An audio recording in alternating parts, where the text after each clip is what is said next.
Greetings, campers, and welcome to the World According to Yoni. In case you've forgotten, I am your host, Yoni Marten, and I am really happy to have you here today. We're going to be discussing Hollywood, television, and film with screenwriter and former sitcom writer-producer Michael J. DiGaetano.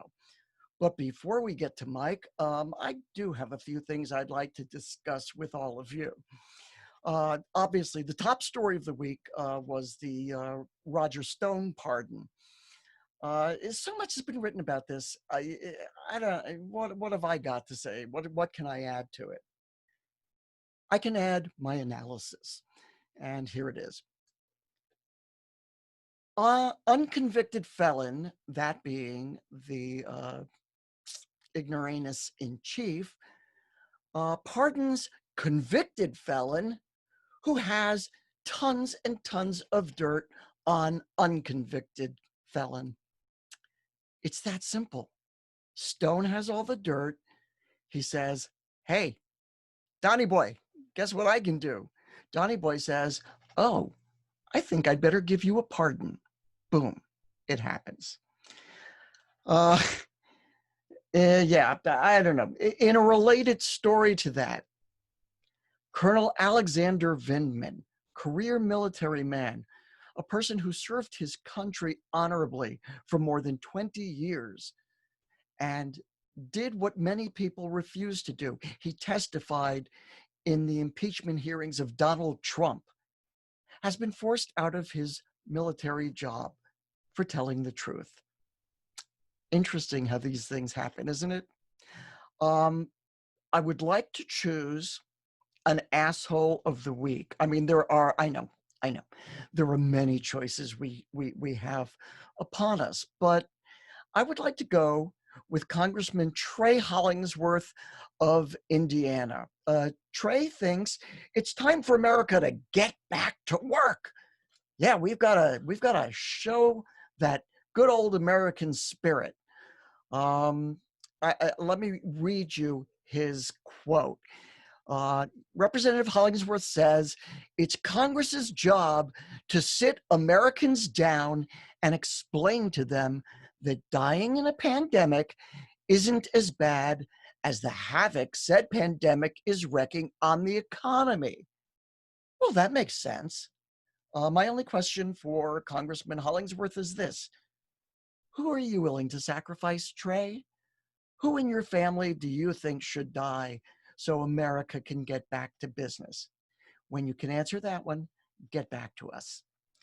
Also, one of our other favorite assholes, but not asshole of the week this week, Betsy DeVos insists it's time to reopen schools. And the ignoramus in chief, who has claimed he will freeze funds to public schools if they don't reopen in the fall, agrees with her. Secretary of Education Betsy DeVos says there's nothing in the data that suggests the kids being in school is in any way dangerous. Folks, I'm willing to bet this woman has never stepped foot in a public school in her entire life. Or maybe she did for a photo op, but that's about it. Ditto the ignoramus in chief. These are rich people who don't give a shit about you, your family, your kids, teachers, or anybody else who works in a public school. So that was another good one. Let me see. Oh, this is my favorite story of the week.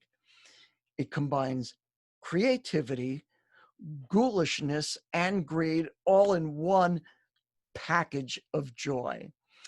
A company in Bogota, Colombia, has created a hospital bed for COVID patients out of cardboard. But here's the kicker. Not only is it a hospital bed, if the patient dies, it can then be converted into a coffin for them. So it's an all-in-one package. It's inexpensive. And here's the best news. It is 100% recyclable and biodegradable. So what more could you ask for? One note, the company does say that it's their hope that the second functionality of the bed will not be necessary. Who knew? I mean, as a kid, we used to build forts out of refrigerator and used washer dryer boxes. I wish I'd known they could be profitable. Another wonderful story. Massachusetts has granted rights to polyamorous couples. So if any of my listeners are in menage a trois or menage a quatres or, any multiple person relationship, Massachusetts is the place for you. On a serious note, we lost a comedy giant last week. Carl Reiner died at the age of 97. I cannot begin to express the sense of loss I and many other of his fans feel. As a comedy writer, as an actor, his influence on me was enormous. From Your Show of Shows to the Dick Van Dyke's Show to his film career, especially my favorite Carl Reiner movie, Where's Papa, which also featured his son, Rob. Carl Reiner was a legend, and he will be missed by millions. Finally, before we get to our guest, Ice, who I like to refer to as Twitler's Gestapo, is fighting to keep the kids that they have been keeping in concentration camps. Yeah, don't forget, we still know about that. We haven't forgotten. They're fighting to keep those kids in the camps while COVID-19 spreads around them. Why? I don't have the faintest idea, but I don't know. It's not bad enough that they kidnapped children from their parents, gave many away to people who wanted to adopt them, but still have thousands in these concentration camps, and that is what they are. And now has no problem letting them be infected with COVID-19. I don't know, next they'll be buying the cardboard beds from Bogota, Colombia. And on that note, I would like to introduce my guest. For those of you watching the broadcast, it should be fairly obvious what's happening here. I am interrupting myself. For those of you listening to the podcast who can't see me and the fact that I'm wearing different clothes than I do for the rest of the show, guess what? I'm interrupting myself. Why, you might ask? Well, the reason is I wanted to give today's guest, my friend Michael DiGaetano, the kind of introduction he deserved. I mean, we've known each other since my sophomore year of high school. And you would think that when you've known somebody forever, introducing them would be a piece of cake. Turns out I was mistaken. So I will say the following. Mike is a fun guy, a wonderful friend, but he's also had a very successful career in Hollywood as a screenwriter and a writer-producer on a number of sitcoms. He's now back in New York City, our hometown, writing for the Broadway stage. This guy has a work ethic you wouldn't believe. Makes me embarrassed, but that's another story. In any event, I can tell you, and I'm warning you beforehand, there's going to be some name dropping. Probably we mention some people you'll go, who the hell are they talking about? And there may even be an inside joke or two that you don't get, but that's okay. It's a fun interview. I, having watched it already, can tell you you're going to enjoy yourself. But here, without further ado, is my friend, Mike DiGaetano. Okay, so here is my friend of 50 years, Michael Jay DiGaetano. Say And hi, it's amazing Mike. because I'm only 46, so Yeah. I don't know how he's known me 50 years, but you know, And I'm younger than you, so that's right. I know you're 44. It's magical. it's amazing. I've known you a very, very long time. And I've always liked you, which is amazing. Especially since we insult each other on a regular basis. Well, that's what good friends do that because that, you know, they don't mean it. So, okay. see, writers like us, we think creatively to use our best insults on people we like. You know, with Trump, it's like, screw him. But, you know, we don't put any effort into Trump. By the way, you did on, I think it was Facebook the other day, you wrote that post about what happened in Fire Island and the masks. Yeah, about Nick Cordero. Yeah, that was one of the finest pieces of writing of yours I've seen in a while. Well, thank you. Well, yeah, I was very emotional about that. I mean, feel free to go back to it and share it with your millions of viewers. But I mean, I didn't know Nick personally, but I'm very good friends with a lot of his good friends. And you know, I saw Bullets Over Broadway. He was just wonderful in it. And you're sitting there going, wow, how does some guy like this happen to him? If it happens to someone like that, with a 9-month-old baby, and it's just absolutely ridiculous. And then you get this asshole Trump saying, oh, all the kids are going back to school. I'm ordering them, which he can't do because states do that. Trump can't. He doesn't seem to understand what he's allowed to do, what he's not allowed to do. Because dictators think they can do everything. Good point. That's why he thinks, oh, I can do this because he thought he won the country, not that's what happened. Okay, before we're going to get into politics because I know you are an activist, yes, like me, but I want to talk a little bit about your career because when you got out of college, the first thing you did, I think, was go to ABC. Was it Wide World of Sports? I went to ABC Wide World of Sports. I mean, I went into Ithaca as a drama major. Right. And for the first 2 years, I'm like, gee, do I really want to spend the rest of my life auditioning for things? You know, it's like, this isn't really a lot of fun. And then so I moved over to the TV and film department to work in, you know, television news or television sports. Right. I interned one summer at the Today Show. So I was getting used to working in news. Then I kind of like got corralled into being the sports director and sports play-by-play guy at Ithaca College for my junior year. So I said, oh, I like sports. So my first job out of college was at ABC Wide World of Sports, where I was back there so long ago, Bruce Jenner was a guy. That's how long ago I was there. And I did it for a year and a half, but then I realized this isn't really me because all the people getting the promotions and the good shows like NFL football and Pebble Beach golf, they were the ones who sucked up to the boss. And I'm the one who just got the work done. And one day I said, you know, I'm too creative for this. I don't want to follow the ball. I want to tell the ball where to go.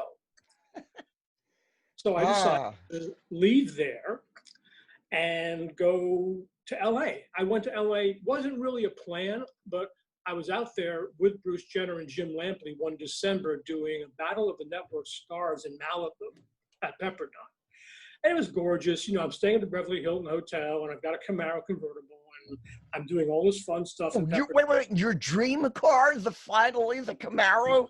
Well, it was a rental. It was a rental for 2 weeks. Yeah, and I'm like, okay, this is fun, you know. So I got on a plane to go home to New York, and I get off the plane. It's like 10 below zero. It's like a 100-degree temperature change in a matter of 5 hours.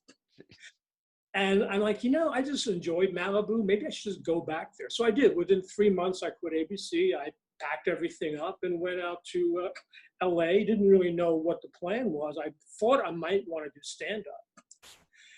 So I started hanging out at the Comedy Store, and got to know Robin really well. Got to know just a lot of the stand-ups, Sam Kinison, and I'm like, you know, I was there every night. And I'm like, gee, you know, this doesn't look like fun because a person like me would only be lucky to get 5 minutes at 2 a.m. with 3 or 4 drunks from Van Nuys heckling me. Okay, you don't know this, I don't think. I did the same thing in New York. I did not know that. And I met Sam. I met a whole bunch of the people who, were around at that time doing the open mics at Catch a Rising Star and the comic strip. And again, Improv. just like you, 2 o'clock in the morning, the drunks saying, "Hey, you suck, get off the stage." And I Yeah, did suck. I mean, I was watching these really good people, and I wasn't. and then there's that. Oh my Yeah. God. But I kept hanging around, and I decided maybe I should try writing. So I wrote some spec scripts, and Robin Williams read one of them, and Judd Hirsch read, and they gave me some help with notes and stuff. I said, okay, well, this is what I'm going to do. So I wrote a few spec scripts. Then I went to here's where Ithaca College. They were always connected. I went to Rod Serling was a mentor of Ithaca College. And I even took a writing course with him the year before he died. And so I had moved out to LA, and Ithaca College was having a West Coast reunion party at Rod Serling's house. He was dead by then. And so I went to the party, and I go into the kitchen to get something to drink, and there's a guy in a refrigerator looking for something to drink. I said, "Oh, hey, hi, Ithaca." And it was like, "What are you doing?" "I'm writing." He said, "Yeah, me too. Looking for a writing partner." He said, "Oh, me too." I said, "Okay, well, let's meet tomorrow." And then that was like 23 years later, we were writing. We wrote for like that long together. Was that Lawrence Gay? I was Larry Gay. Funny because he was Larry Gay and I was not. but yeah, and we worked basically 6 to 7 days a week every day for about 22 years. Because if we weren't doing a TV show, we were writing a feature spec. If we weren't working on a movie, we were writing some TV pilot ideas. We just always liked to work. And we never wrote a single joke or a line out of the room together. You hear about these writing teams who split up stuff. One will take a scene. Larry and I never didn't work. I remember I made one phone call to him once. He was in New York, and I had to submit a script. And I thought we could do a better joke. I called him up, and these were in the payphone days, on a payphone in the Beverly Hills post office. I said, "Hey, I think this is a better joke." He went, "Yeah, put it in." And that was the only time I ever wrote anything like when he wasn't in the room with me. So it was good. It's a lot of ups and downs, obviously, the sitcom career. It was a bit easier for us back then because Larry's father was also a writer. He was a screenwriter. He wrote Separate Tables and a lot of movies and some TV movies. He started back in the days in the 50s, the live, whoever, I forgot, Texaco Star. He wrote those things. His name was John Gay, and he was a CAA. So the door kind of swung open for Larry and I to be represented by creative artists in the days when Mike Ovitz basically ran the town. So that helped certainly. And so yeah, we got our first job in 1984, and the new Leave It to Beaver. Before you talk about the new Leave It to Beaver, I usually don't day drink, but I am. If you're talking about the new Leave It to Beaver, I understand completely. I actually enjoyed it. We'll talk about Beaver. Okay, because you not only did the new Leave It to Beaver, you and Larry co-created the revival of Get Smart. That's right. You supervising producer and writer on the TV series of Ferris Bueller. So yeah, they kind of came to us for things like that. We were, and it's funny because a pilot I did that didn't get on the air. We actually had like Ray Walston and Karen Valentine starring in it, as well as Fran Drescher. So we were always people. We always had these old 60s, 70s TV people in our projects because they knew the game. They were fun to work with. Beaver was actually good for me because, well, I shouldn't put it that way. Yeah, I was going to say. Leave It to Beaver was good for me because when we started making the rounds, having meetings with shows for staff jobs, like the Gary Marshall School, for example, if you got hired on a Gary Marshall show, if you're lucky, you got a joke in once a week because there were 15, 20 writers in a room back in those days. And if you were really, really, really, really lucky, you got an episode to write. And that's when they were doing 23 per season. So basically, you were just going to be basically the invisible man there for the first 2 years. We'll Leave It to Beaver. Brian Levant, who recreated the series said, listen, there's a small staff. It's going to be you, Larry, Richard Gurman, the other producer, and me. So you guys are going to write half the scripts. And you guys are going to be involved in every single aspect, and you're going to learn how to produce a TV show. So we went, okay. And, by writing 13 scripts out of 23, we were getting paid for 13 scripts. It was like, $12,000, $15,000 each script at that point. You poor bastard. And plus Beaver was fun. I mean, we had a lot of fun. Getting to work with Eddie Haskell, Larry and I being both sarcastic as we are, we wrote most of the Eddie Haskell scripts. And that was just a blast. And, Barbara was great to work with, and Tony Dow was a very cool guy. So it was really a lot of fun. And I did that for 6 years. Wow. I didn't realize 6 years. 6 years. But in the process, Larry and I were also writing other things. We were writing pilots or spec scripts for features. So we always, when Beaver went on hiatus, we would always, just be writing something over the summer to have something else to sell. And the fun part about Beaver was that it was shot on a Universal lot. So, you see the tram go by, hey, everybody waving at everybody. And my next door neighbor was Angela Lansbury in the bungalows there. And she was very good friends with my dog, Digger, my first golden retriever. And she goes, hello, Digger. It was first thing in the morning. Wait, was this the Beverly Hills Hotel? No, this was Okay. Universal lot by now. This was, got it. she was on Murder, She Wrote still. And this was like on a Universal lot. We had our own office, and Amy Heckerling was across the street in the office over there.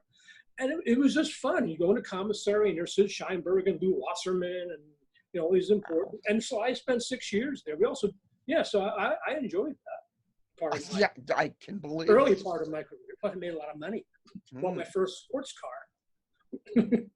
Well, Camaro was a sports car. I bought my first German sports car. So well, I remember in high school, you started with a Mustang, right? Dad gave me his 66 Mustang convertible. Right, and you desperately wanted a Camaro. I will never forget that. I definitely wanted a Camaro, so when I went to Ithaca, I got a 69 red Rally Sport Camaro. So that was my college car.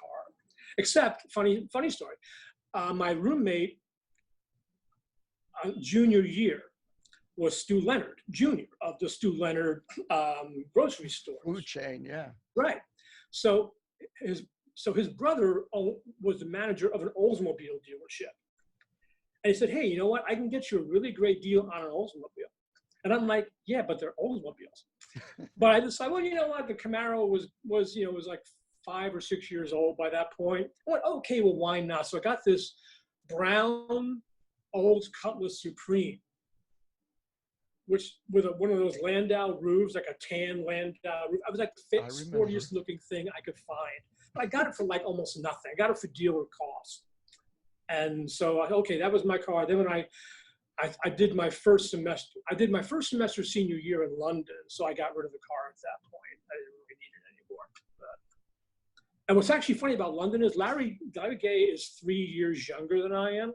And Larry went to Ithaca when I was in London for my senior year, first semester. He had just arrived in Ithaca as a freshman. And so I didn't know him yet, but he hated Ithaca so much because he was born in Malibu and he was a surfer kid and he could not deal with the weather. Oh my God, the winters there? Yeah, so he immediately said, you know what, sorry, Rod, I love the school, but I'm going back to California. And so he went back to Cal Arts to finish school. So if I hadn't gone to London, I would have met Larry freshman year of college probably. It's fate. So we met like 8 years later in Rod Serling's kitchen. That's hysterical. Yeah.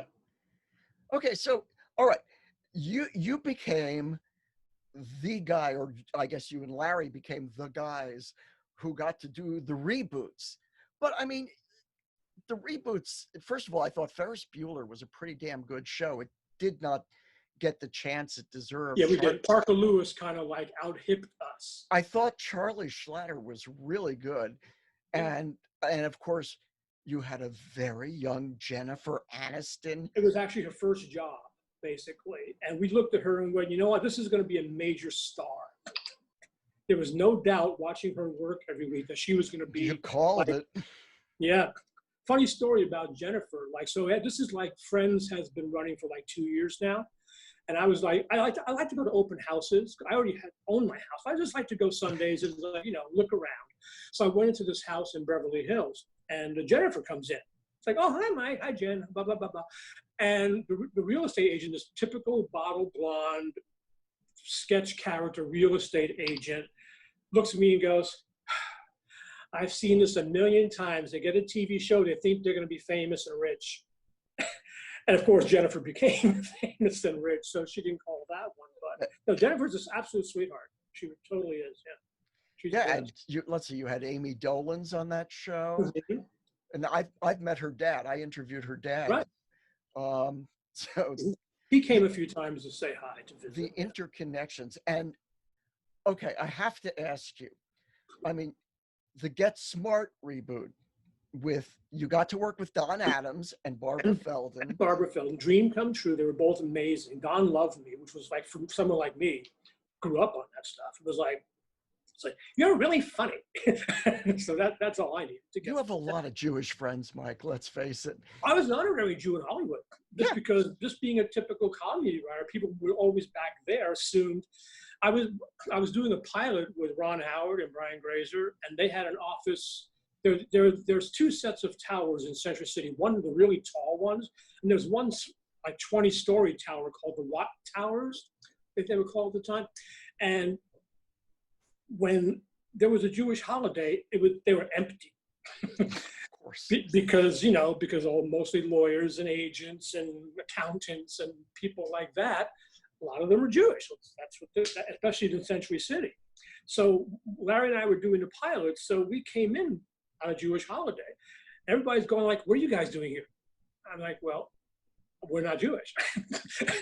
So that's why we're at work doing our show. So, but okay, Andy Dick as the most appropriately named actor in Hollywood.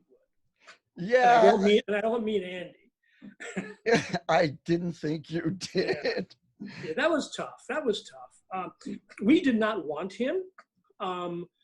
We wanted either Ben Stiller, who was just coming off his sketch show on Fox Network, or maybe Jason Biggs or Jonathan Silverman. We had like people like that, but they had an overall deal with Andy.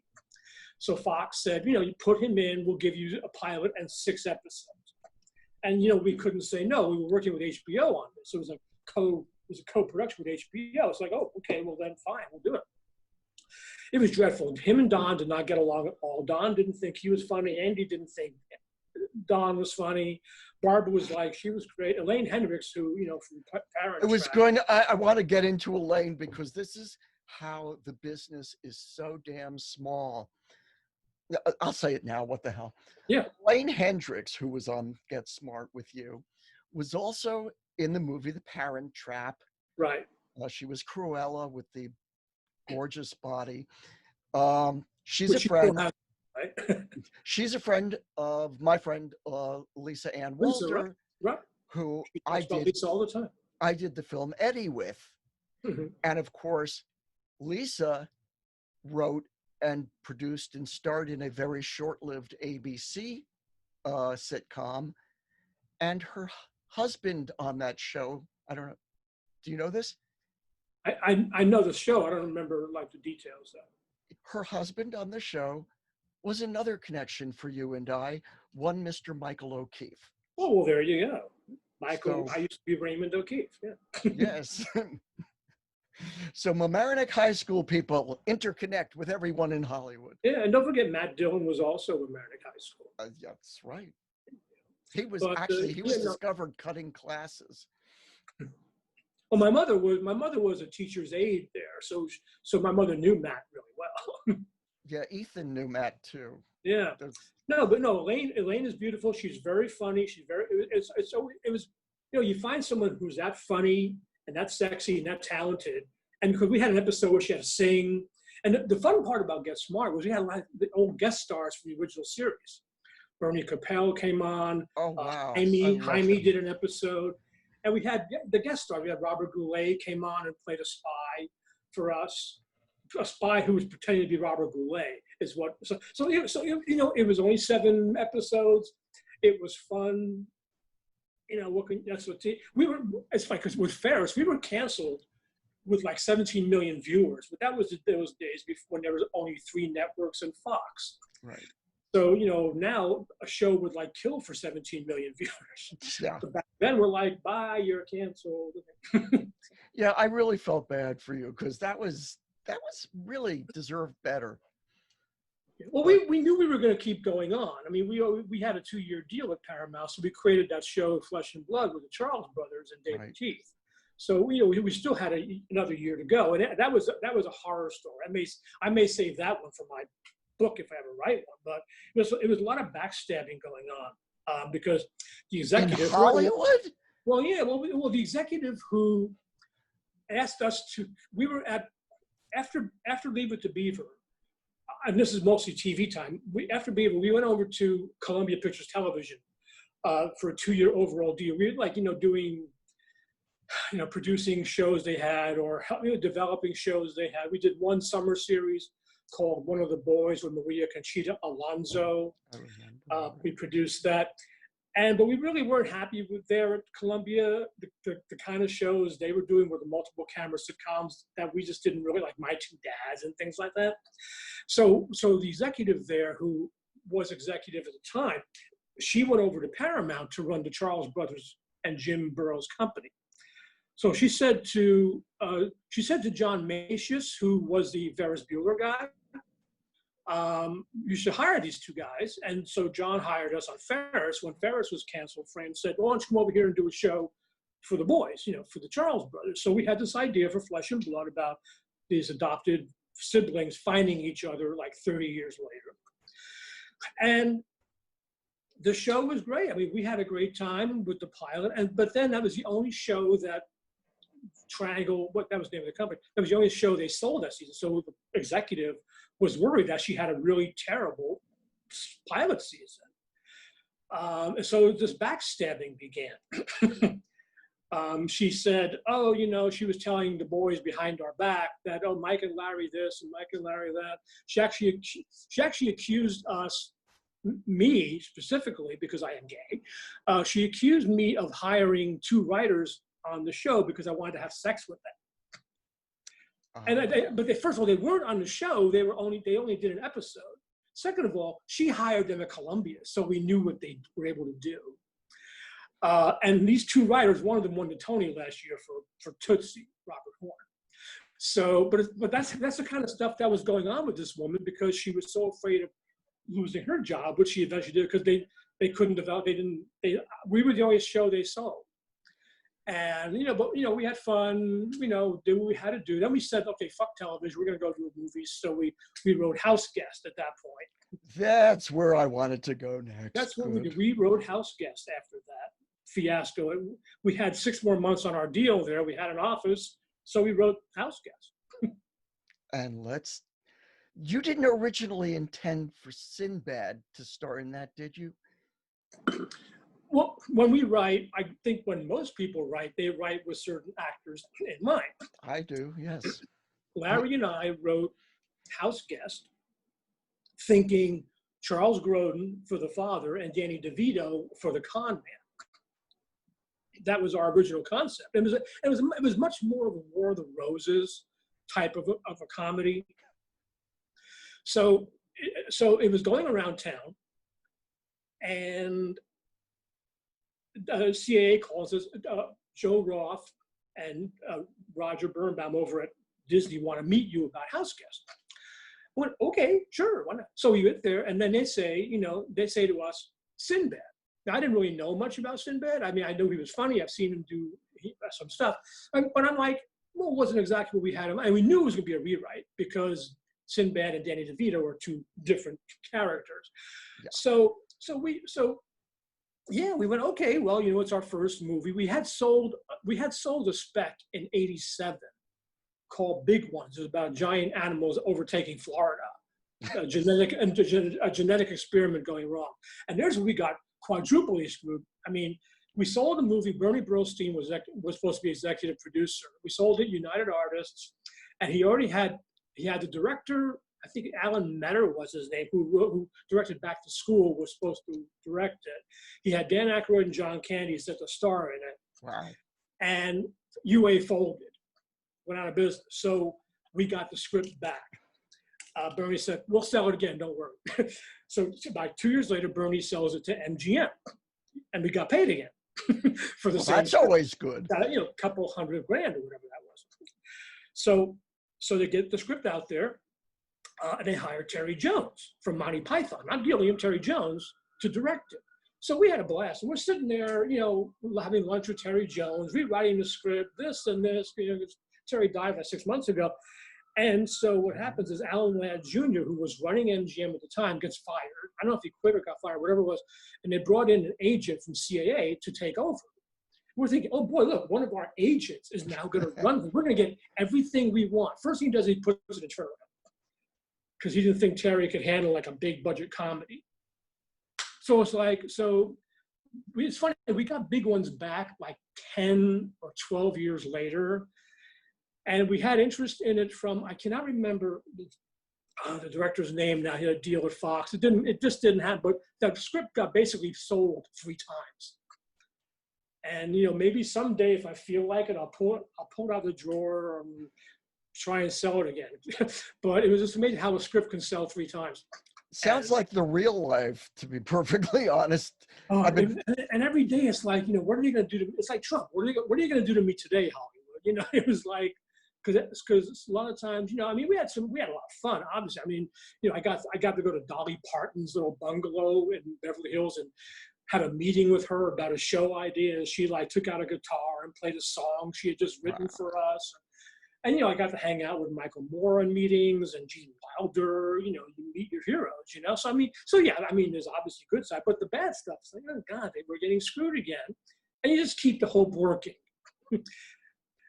Okay, so at some point, what was it? I don't know, like 10 years or so ago, you got fed up enough to move back. I got fed up around 2000. That was kind of right after the whole Get Smart thing happened to us.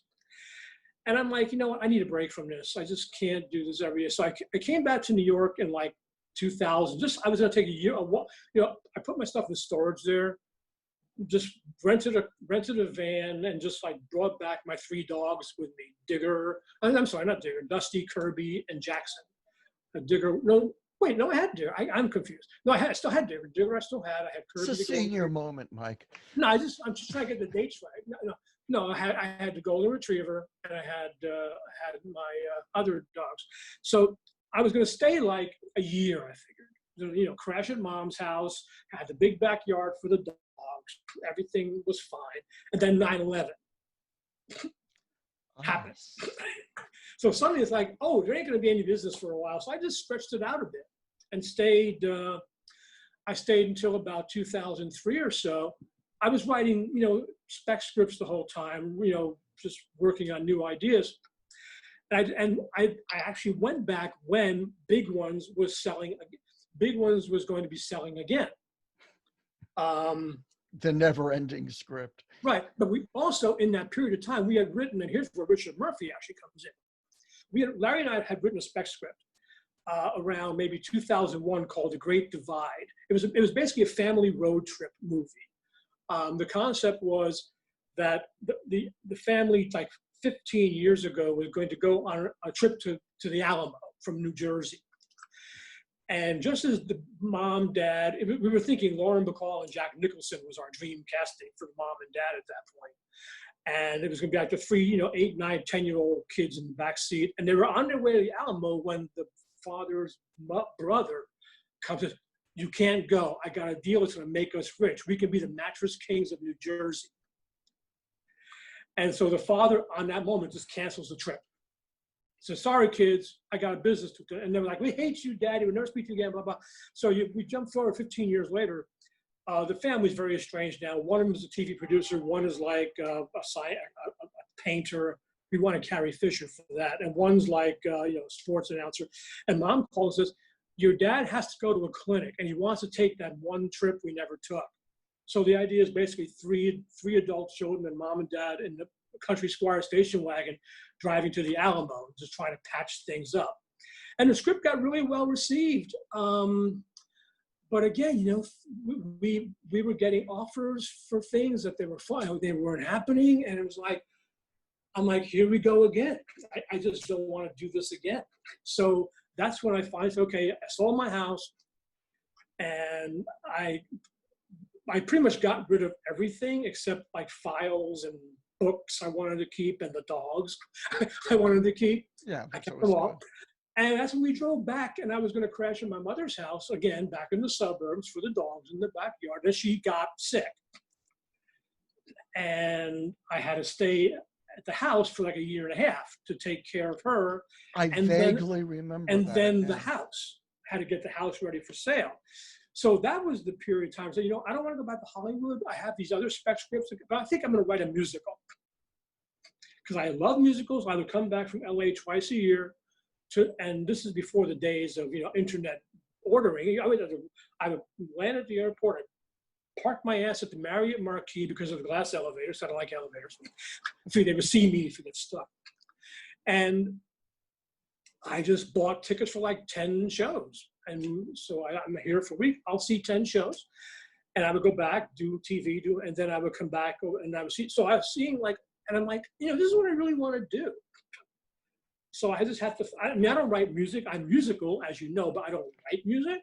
You've got, right? Do you still have your pipes? Because, man, you could sing. Not really. I never trained. You know, I never probably trained. I had to sing a lot at my workshops. So it was never, if I really tried, I would probably have them. But I didn't really train to do that. So I got to tell you, this guy was one hell of a singer when we were in high school. Woo, tenor, the tenor.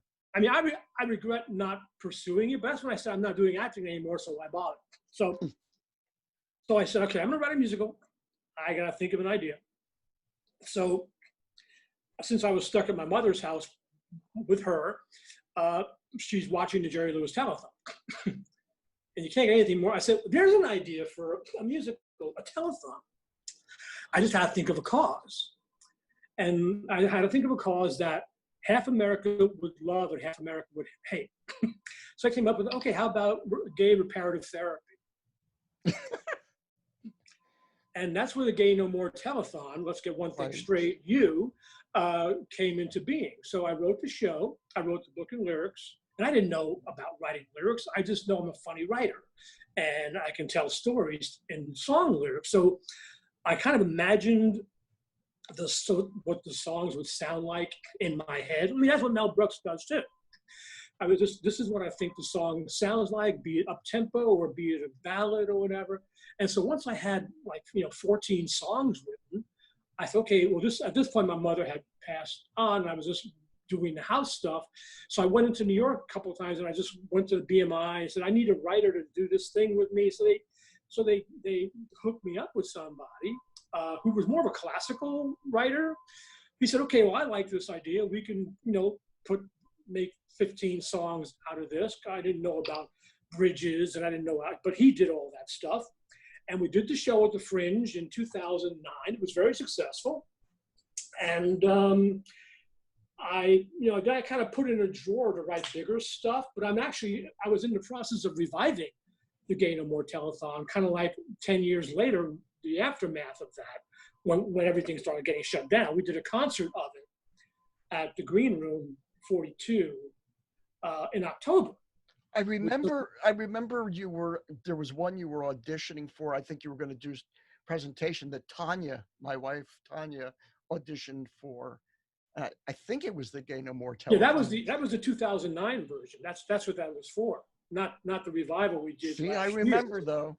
Yeah, we did the revival last year, and we got a website up, and we were starting to look for money, and then this all happened. So it gave me a chance to redo the script and rework some stuff, because we hope to do a live telethon with film commercials and PSAs and do it in real time.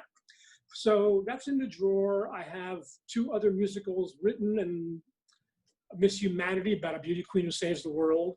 That's written. And I have one called Rewind it's a rock and roll time travel thing. So right now, my two composing partners, Jonathan Lynch for Miss Humanity and Adam Shank for Rewind, they're writing the songs. Again, I wrote the lyrics pretty much in advance.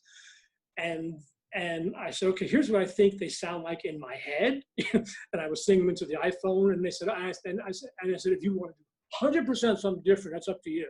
But I had to write the lyrics based on something. So here you go. So they're sending me stuff. And now I'm writing a Christmas musical because I figure, why not? The funny thing is about my 3 musicals is that all 3 of them were spec movie scripts I wrote during my downtime when I was here taking care of my mother. And I said, okay, I got to have fresh material. So I just wrote these 3 movie specs. And since I never went back to Hollywood, I never tried to sell them. So after the success of Gain and More, I said, maybe these can be musicals. And they all really do fit as musical ideas. So I recycle everything. I'm recycling my movie scripts. I wrote a play also because it's so much easier to get a play going. Yeah. I mean, because in music you got 35 people singing and dancing, and you need lots of. With a play, you need 9 people and 1 set. And the orchestra. Right. So I wrote a play which I just finished, and we're having a Zoom reading, which I hate, Friday night, called Location, Location, Location. It's about a Hollywood movie company filming in somebody's house. And so, because I was a location manager when my first job's out there, so I know how that whole thing works. So I have a play, and so once theater starts opening up again, which better be soon, I'll have a nice simple piece of material to present that will cost maybe 2.5 or $3 million to put on, not 18 million like your average musical costs. Yeah, 2.3. Yeah. That's nothing. No, that's not bad for these days. No, frighteningly, it's not. And the good thing about a play like that is that if Almost Maine. Did you ever see or hear of Almost Maine? John Cariani wrote it. I don't think so. It's about these 6 characters in a small town in Maine. It all takes place in one night. And that was last year the most produced play in high schools, colleges, and regional theaters. Wow. It ran off Broadway for 3 months. Shades of Dark of the Moon. Yeah, it literally ran for 3 to 4 months on an off-Broadway theater. And once the show has that signature of, you were on Broadway or you were off Broadway, people want to produce it. Right. So it goes to all the high schools, all the colleges, and that's money. I mean, because every time somebody licenses something, you get a check. Right. So once, if I can get location on a stage somewhere, then it will get published, and then it will hopefully get produced around the country, regional theaters and high schools and colleges, maybe even Mamaroneck High School in Ithaca College. And there you go. So you got to do as many things as you can. You got to keep as many fires burning as possible, especially nowadays when we don't know what the hell is going to happen. No, but I've always been impressed by, I'm lazy as shit. You, compared to your work ethic and what you've accomplished and done, if I was wearing a hat, it would be off to you because it's pretty amazing. Well, I like what I do. I love doing it. I don't feel like my career has been great. I think it's been like a good solid B. I mean, if some of my earlier stuff had not fallen through the cracks and gotten made, maybe it would be different. One of my best friends said, "Oh my God, I would do anything if he's a musical theater. I would do anything to have your career. Just house guest alone, I would want that." And I'm like, yeah, but I always move in. I always go with big expectations. I never start thinking small. I mean, I didn't leave college thinking I'm gonna get a job at a radio station upstate New York. So I'm gonna go to work at ABC Sports. And I didn't go to Hollywood saying, gee, I want to hopefully be a staffer. I said, no, I want to within 2 years be producing and creating shows.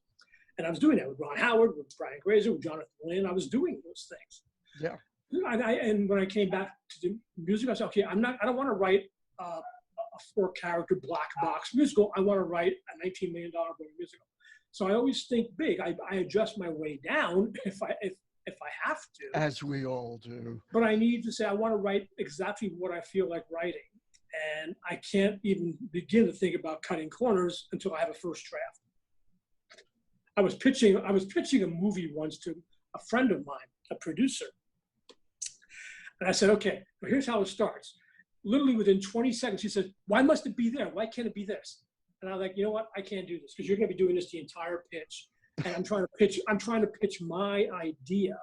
And if you want to buy it, then give me money, then I will do your ideas. But I don't want anybody saying, why don't you do this? Because then I'll think, oh yeah, why don't I do that? Which could affect 95 things that, a writer's least favorite line from an executive is, I'm not a writer, but. Oh yes. When I may even like make that the title of my book. When a writer hears that, you know you're in for trouble because that is a great name for a book, Mike. They're going to want something that will ruin everything about the script they like. They say, oh, I love everything from page 4 to 102, but this thing on page, I say, yeah, but I would say, well, but if I do that, then I can't do that. But a lot of times they say this because it's saving their job. You can't have a room full of executives who don't say something.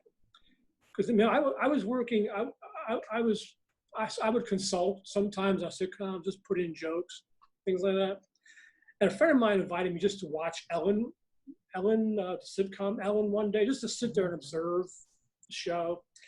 After the show, there were 7 executives from Disney and 8 executives from ABC who all had to have a note or 2 or they wouldn't have a parking space the next week. And then, so they're all making their pitch, but Ellen's going to do what the hell Ellen wants to do. So they're all just kind of, they're jerking off, making their notes. What if you did this? And none of the notes are good. Ellen might go, oh, that's good. She might put something in, but that's just the way it is. There's so many people with so many opinions, and you just have to sort of, I was very good at like editing things. If the executive said, why don't you do this? I said, okay, I'll do it. And so I would make sure, I would prominently put the person's idea somewhere early in the script, and I wouldn't change anything after that. Or maybe I would reverse scenes or cut 2 or 3 lines out. So it would have a different page count, it would look different, but he would see or she would see the thing they wanted. And oh, by the way, I so preferred women executives over men. When I had to deal with executives, they were always the best to work with. I don't know, I had some great men, but the women were just always, they were always more nurturing. They were always seemed to be smarter, thinking about why certain things had to be. So I used to love when I had a female executive on a project of mine. Except for that one Paramount lady, but yeah, okay. Now I want to change it up a little bit because I'm like looking at the time, see how we're doing. This is a question I've never asked you, and I've just kind of wondered. When did you come out? You know what's funny? I never officially came out. I knew around 10 years old what I was. That I was gay. But back in those days, we just had Paul Lynde and Liberace and Charles Nelson Riley as our role models. So you didn't really, you really didn't like talk about it. It's funny, all my friends who were in their like 20s and 30s now, they're all talking about how they were bullied and something. That never happened to me. No, you were. Maybe it's because of the school. Maybe because Mamaroneck was such a liberal, smart, democratic high school. As I recall it, the worst thing that happened to you was you were the last one picked for softball. Yes, which is a song lyric I have in one of my shows. Well, yeah, I never felt like I had to hide it. And the same thing with college. I mean, going from Mamaroneck High School to Ithaca College, which is a liberal arts college and drama major, well, yeah, you're probably gay, whatever, just go act. Yeah, so I never denied it. I mean, if somebody in Hollywood, when I got there, would say, yeah, I never said, yeah, my girlfriend Linda, she's up in Albany right now. No, I never played that game, which is weird because so many of my younger friends now, because most of my friends are younger, who isn't, most of my younger friends, they're always talking about these bullying stories, and I don't have those. At least I remember. I also was never hit on by a priest, so I don't get any money for that. So, which is another story. But yeah, so you poor bastard. But so I never really had that official coming out moment, and I think a lot of that may have had to do with when, 1981, when AIDS came out. I was like, I was like 20, 22, 23, 24 years old. And it's like, I think I was too scared to be gay at that point because, you just never knew what was happening. I was living in LA. It was suddenly AIDS was everywhere.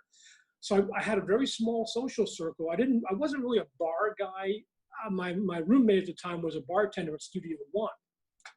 So I would go there a couple of nights a week just to hang out, get free drinks because I was currently broke, and go there Dynasty night, or somebody was lip syncing to a hit record like the Weather Girls or something like that. I would go hang out at Studio One because it's only a few blocks from our apartment. But yeah, so I never really got into the whole gay scene. I lost a few friends to AIDS, but I never really was. Plus, I don't like big sweaty crowds. I mean, to me, the parades were always. I never liked New Year's Eve in New York City. I never liked big sweaty crowds. To me, gay pride is like keeping your shirt on.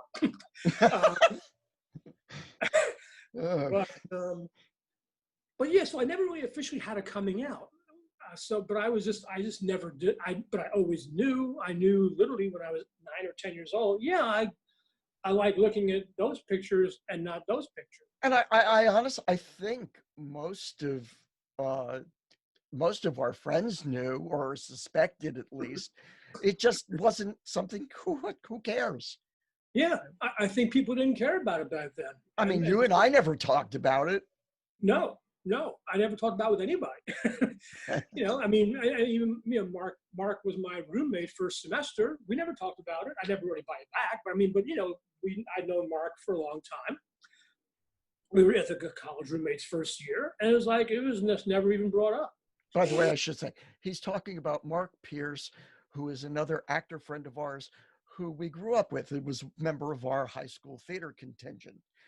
Are you enjoying, we're doing, this is for my audience. We have been doing these reunions of our high school theater company on Zoom, and I'm having a blast doing them. Oh, same here. It's amazing to me how many of us have stayed in the business. It's, some have had great success, some have had moderate success, some are hanging on by their teeth, but it's amazing. Well, Regina made us love theater. We were free to do what we wanted to do. We were doing great productions, except we didn't do Guys and Dolls. But they did it after us. Yeah, I know. Yeah. Well, they did it after us because I think Ardsley was going to be doing it. Some other local high school had already booked it for their spring musical. I'm talking so much, and so we canceled. And I think we did Fiorello was our replacement. Yes. And I mean, I was so dying to be Nicely Johnston. That was like my dream to do Nicely. And I think that also was part of my disappointment in pursuing acting. Was like, oh my God, this was like my role, and I didn't get to do it. And so all these years later, I'm in the BMI musical theater workshops, the prestigious. I mean, the musical librettist and lyricist. So we're going to do a read through of Guys and Dolls. And I asked the guy, Rick, who I told him my sad high school story. I said, 40 years ago, I was supposed to be Nicely Johnson. He said, well, you know what? You're going to be it for the reason. So I got to finally be Nicely Johnson. I still haven't done Nathan Detroit, one of the great sorrows of my life. I love, actually, did you see the revival with Nathan Lane? Yeah, of course I did. And Peter Gallagher, and Faith Prince. That was so much fun. I call some of these people the Nathan Lane players because they go from show to show to show with him.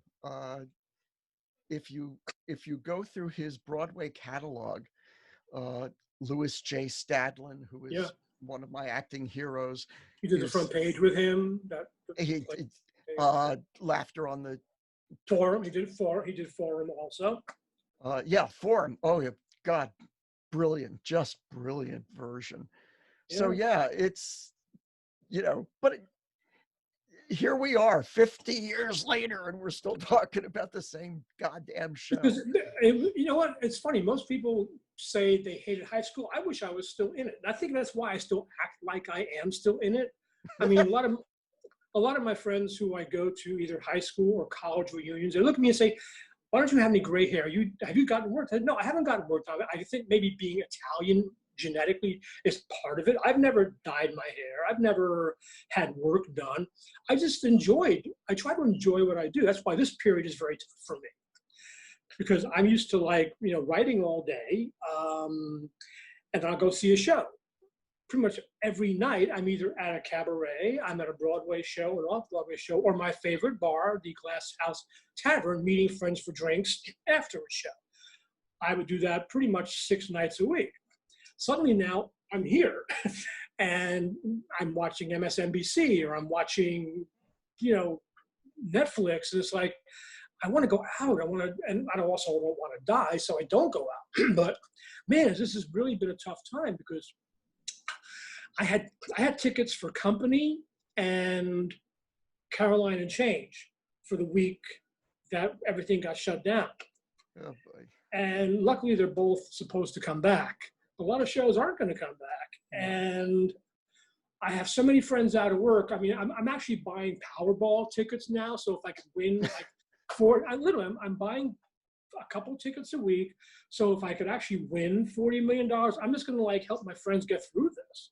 Because so many of my, a lot of my friends, I'll send you a check. Okay. No, because of BMI, so many of my friends are like 25, 30-year-old composers and lyricists and librettists.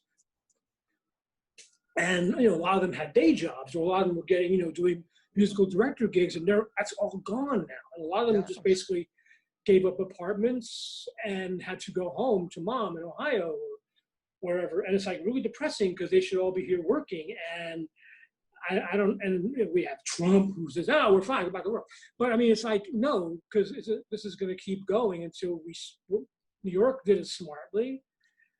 And guys, it's so frustrating. Even when I go for a walk to the store, I'm like, oh my God, why am I have to wearing a mask? This never should have been happening. If Hillary was president, I wouldn't be wearing a mask if Hillary was president. And it's okay, you're bringing us around to where we should go for our last section of this discussion, which is politics. Politics and poker, politics and poker. Back to Fiorello references. But no, you've got a few opinions, and I've noticed that you're not embarrassed to share them. So, no. I have stopped sharing them on Twitter, however, because I would just get too many trolls or Trumpians barking back at me. I'm not getting any. What am I doing wrong?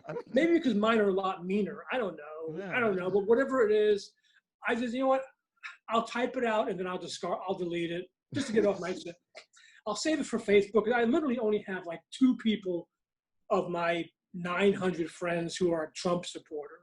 You have Trump supporter friends? Well, one's a relative. Oh, well, so I can't really delete her. And one of them is a really talented concert pianist. I have no idea why he's a Trump supporter. Yeah. So I basically stopped. But I will put him, I mean, the guy stole the election. His family's a bunch of crooks. His sons are stupid. And Stephen Miller's a Nazi. And I wish some Karen would just go on cough on all of them. Well, I did on my last podcast, one of the things I talked about, I congratulated Donnie Trump Jr.'s girlfriend, Kimberly, what's-her-face? Yeah, Guilfoyle, yes, the Fox News bimbette, for who's probably spread it to the entire family. They just haven't. And Stephen Miller's wife before that, who was Pence's press secretary. Oh yeah, joyful! What a combination. Oh, I have a new name for Kaylee. What's her last name? The press secretary. I had to write it down. My new name for her is her name is Mega Nanny or something like that. Yeah, it's her name. I want to get this trending. Maga Ninny. Oh, I like it. Maganini. Okay, everybody, hashtag Maganini. MAGA, like the MAGA hats, Ninny. NINNY. So that's the You name heard for it here today. first, folks. Yes. Michael DiGaetano comes up. And trademark. I get the money. All the royalties go to you. Yeah. This one I'll give away for free, unless I get a lot of money now. Yeah, it's hard not to be political right now. Because when you see this, what does this guy have to do to get kicked out of the office? I mean, would he have to basically have sex with Jared Leto on video? I don't think that would do it. He's done everything horrible and cruel, and nothing happens. Nope. So either Putin has something on all of them. I think he does. I absolutely have poop tapes that. As well as, two presidents, one cup, maybe. I don't know. And I just don't understand how he could do the things he does and not. I mean, I put on Facebook the other day, if this was the 60s, we'd have carried him out of the White House. Now we post memes with cats wearing Nazi hats. It's just not the same. I mean, I think if he tries to stay in office after Joe wins, that might change things. But I told my friend Greg, I said, I think he must have secretly signed a $100 million book deal. And he's trying to do as many horrible things as possible these last 3 months to really make it like 10 more chapters of juiciness. Maybe that's why he didn't want Mary's book to come out, because she was going to let out some of the stuff. But then again, if he wants his supporters to buy, he has to write the entire book in one syllable words. So that's going to be kind of tough. That's going to be kind of tough. Yeah. Oh boy. All right. Let's. I don't think we can do any better than that. That's a good wrap-up line. Thank you. Along with Maganini. I think we should get that trending today. Let's do that. Okay. I'll go on Twitter and I'll trend that. You get ahead of me, and when I finish this scene I'm writing, I'll do that. As soon as I download the tape and start working on this, I will go on and I will say, my buddy Mike just came up with a great one in our interview for my podcast. Here it is. Yeah, but I do want to copy this tape just because I'm thinking, gee, like half of my biography is like written if I just listen back to this. There you go. And you'll have material for your book. I have a title. I'm not a writer, but I have a title, So quickie, do you remember Leonard Stern? He wrote. He was one of the co-creators of Get Smart. Of Get Smart, yeah. He wrote a little like a pamphlet size, a little paperback many years ago, called "I'm Not a Martian." No, it's called "A Martian Wouldn't Say That." And these were all of his friends, from the 50s and 60s, like Norman Lear and all of the great starting out Buck Henry TV writers. They told him all of the worst notes a network executive gave them. Oh wow! And the one of the guys who had written My Favorite Martian, the executive actually said a Martian wouldn't say that. I absolutely believe. I have no problem believing. No, Leonard was great. I got to know him pretty well during Get Smart, and it was fun knowing. It was fun getting to know guys like that, because Brian Levant on the Leave It to Beaver, he would bring in some of these older guys like one night a week just to get them out of the house, really. They weren't being hired anymore because they were 70, 75, right? And people weren't hiring them. So it was kind of nice that he would let them come in with the youngsters. That's what I was at the time. Sit around the table for the day, laugh, have some coffee and donuts, and have fun. And if I ever decide to get back in TV, or anybody lets me back in, because I'm looking for new representation, Ain't we all? And if you thought I was funny, sign me. I would do that. He brought in a couple of guys once a week who were on All in the Family. They were producers and writers on All in the Family. Those were the people who made people like me want to do this. I forgot to ask you, by the way, with Get Smart, and this is the wrap up, but with Get Smart, you were walking in the footsteps of Mel Brooks and Buck Henry. Yep. Did you get to meet either of them? Never did. There's a lot of times when people were doing television versions of hit shows, they didn't really they didn't get involved. I remember when I was the night we were basically hired to do Ferris Bueller. One of my CAA agents and I went to, rest in peace, Tower Records on Sunset Boulevard, and we run into John Hughes there. And John has this big, basket. He's like basically throwing 100 CDs in the basket, because he has money. And Martin said, "Oh, John, this is Michael DiGaetano. He's doing the Ferris Bueller." So he said, "Oh, good luck." And then he just kept walking up. Because they did that. That was like something else they did, and unless they're part of it, they'll get their checks, they'll get their credit. But they just didn't really, they're past that. And, don't forget, Get Smart was, 30 years after Mel and Buck did it. So it was like, it was ancient history to him. So, but we never got to meet him. Mazel tov, you should have fun, go on with it. I did get to see him. They were doing a tribute to the book writer of Annie, Thomas Meehan. Yeah. And Mel was friends with him. He did, producers. They did producers together. Yeah, so I went to this big tribute at the Minskoff Theater, and Mel was there, so I got to hear him talk. So yeah, so I've gotten to meet a few of my heroes like Pete Townsend. I've gotten to meet Michael Moore. I met. I know I'm running out of time, but who was my band?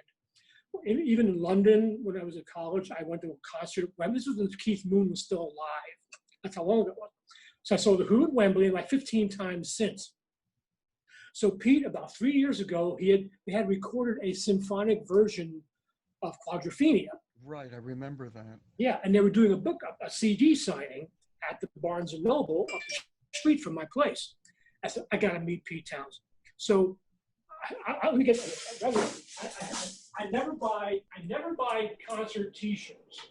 But I never buy concert T-shirts. I bought this T-shirt at the 1972 Who concert. Oh, that's great. It was a European tour only, so this concert shirt wasn't sold in America when they came here. So I wore it. I've only worn that twice. I wore it at the Quadrophenia tour at Madison Square Garden back in the 90s. And then I said, I got to wear this to meet Pete Townsend. So I'm waiting in line like an hour for the CD to be signed. He looks up and goes, "Were you there?" I said, "Yeah." He said, "No, I second to my voice, that looks, it still fits you. You're a very fit man." And, so it was cute, By that time, he had been there an hour. He was signing, so that cheered him up a little bit and brightened it up. I said, "Yeah, I'll never wear it again." That was like the last time I wore that shirt. Okay, before we wrap up, because I know we could do this forever. And I know. Probably have and will. But the other day, we were having a Zoom reunion, or whatever we're calling them at this point, of our high school theater troupe, Center Stage.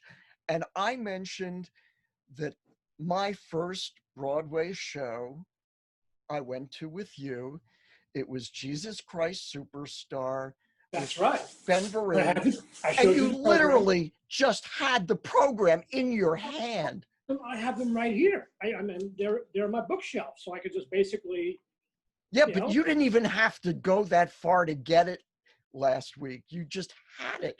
And I was like, how the hell do you do that? I mean, it was like 48 years ago, for God's sake. Well, okay. Well, here's the secret to that. I can't find it. I put everything away. But the secret is, back in those days, the playbill was like an inch taller. So I was able to find the play, because I only have about 6 or 7 from that period of time. Jesus Christ Superstar, 1776, Fiddler with Zero Mostel, and a couple of others. So the playbills were about 1.5 inches higher then. So I was able to just pull it right up. So you cheated. Yes. Okay. That's my secret. That's the note we end on, Michael. All right, I cheated. Yay. All right, buddy. Happy 50-year friendship. Let's go for more. Yeah, let's go for another 50. That should be interesting. Unless Trump kills us all. Oh, God. No, let's just get him gone already. Maganini. Yes, Maganini. I'm writing it down, Mike. I'm writing it down right now. Cool. Maganini, and it's going up on Twitter in the next 5 minutes. There you go. Thank you, Michael J. DiGaetano, writer, Hi, buddy. producer.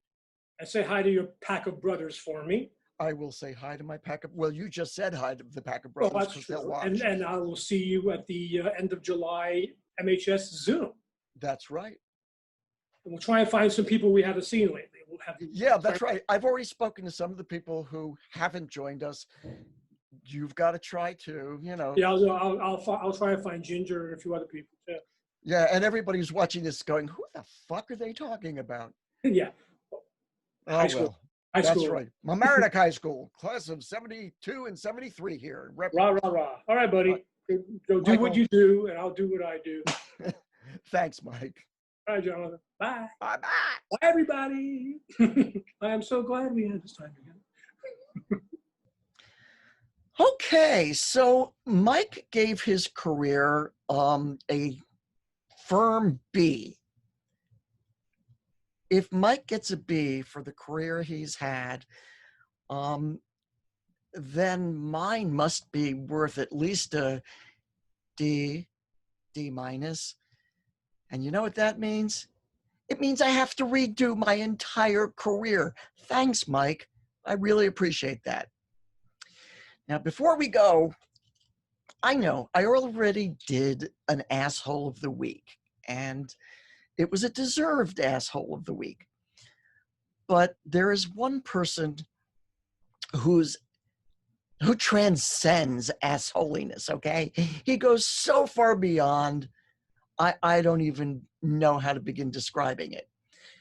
The person I'm referring to is none other than Faux News's top-rated asshole, Tucker Carlson. This past week, Tucker Carlson decided to attempt to smear, not once, but multiple times, Senator Tammy Duckworth of Illinois. He went so far as to call her, and these are quotes, a coward, a fraud, and a callous hack. And that was just him getting warmed up. Senator Tammy Duckworth, let me give you a little background for those of you not familiar with Senator Duckworth. Senator Duckworth was awarded the Purple Heart after she lost both her legs in 2004 when an RPG hit the helicopter she was co-piloting during the Iraq War. Even so, she retired from the Illinois Army National Guard as a lieutenant colonel and went on to serve as the Assistant Secretary of the Veterans Affairs Department during the Obama administration. She was elected to the Senate in 2016 and is the only double amputee to serve in the United States Senate. So that's who Tucker Carlson decided to try and smear. Here's my question for you, Tuck. What have you ever done for anyone other than yourself, your ratings, your bank account? You are a chicken hawk prick. You are a motherfucker. I can't begin to express my disdain for this putz, who, by the way, has never served. Now, to be fair, I have never served either. I was an anti-war protester during the Vietnam War, and I continued to protest, including the Iraq War. But I have friends who served. I have a cousin who was career military. My father was a veteran. So I have a great deal of respect for those who put their ass on the line. Whether I agree with them or not, they are showing courage, patriotism, and something Tucker Carlson doesn't have a shred of: personal integrity.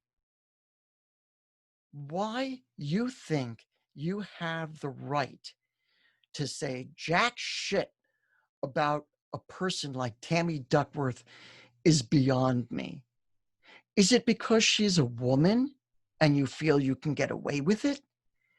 Is it because she has progressive values and you just can't stand that? I don't care. You are nothing. You are worthless. You are not fit to shine Senator Duckworth's shoes. And in a related story, Tucker Carlson's top writer resigned this past week after it was outed that he posted racist and sexist remarks in an online forum for other racists, sexists, and white supremacists, Nazis. You know what I'm talking about. Why he resigned is beyond me. I mean, after all, he was working for a sexist and racist, a xenophobe. So I would think his work would fit right in. But hey, that's television for you. Anyway, that's my rant for this week.